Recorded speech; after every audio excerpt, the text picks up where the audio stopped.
Uoči najvećeg pravoslavnog praznika Vaskrsa kulminirale su provokacije srpskih povratnika u Maglaj. Pozivom na javnu tribinu o prelasku nemuslimana na islam, okačenim na ulazna vrata parohijskog doma i nekoliko srpskih i katoličkih kuća, dato im je do znanja da su nepoželjni u ovom gradu.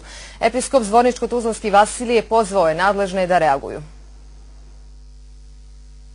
Maglajski sveštenik Dalibor Đekić 10 godina širi mir, razumijevanje i iskrenu komšijsku ljubav. Vraćeno mu je uvredom i poniženjem. Pozivom na tribinu o prelasku nemuslimana na islam upućena je ružna poruka i njemu i srpskom narodu u Federaciji. Načelnik opštine Maglaj i Medžlis islamske zajednice ogradili su se, kaže, od ovog poziva koji je potpisan poziv u raj, poziv u dženet.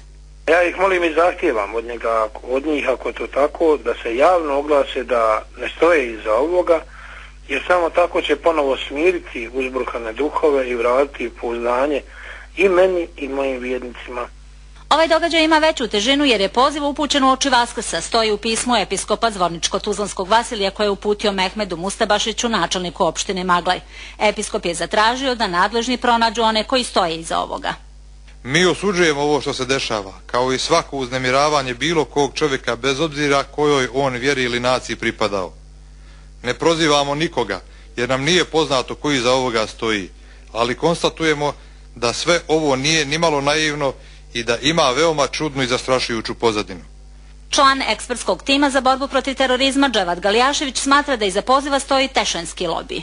Maglaj uništavaju, dakle, ostaci mudžahedinskih grupacija koji danas predvode to vehabijsko učenje, a iza kojih stoji uglavnom hodža Izudin Efendija Kruško, dakle glavni imam, koji je naravno tešnjak. Maglaj ima policijsku jednu stanicu koja je minorna i koja upravo provodi ovu politiku, dakle, radikalizacije, koja štiti počinioce ovakvih vjerskih nasilja. 50-ak srpskih porodica koji su se vratile u Maglaj svakodnevno imaju problema sa vehabijama koje uzurpiraju njihova imanja. Poziv na prelazak na islam kapio u prepunoj čaši.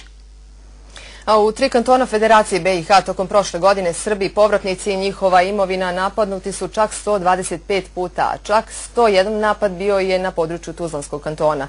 Taj je podatak zvanično objavio federalni MUP. U Federaciji BiH trenutno živi manje od 4% predratnog srpskog stanovništva, a zbog ugroženosti i diskriminacije mnogi se trajno iseljavaju.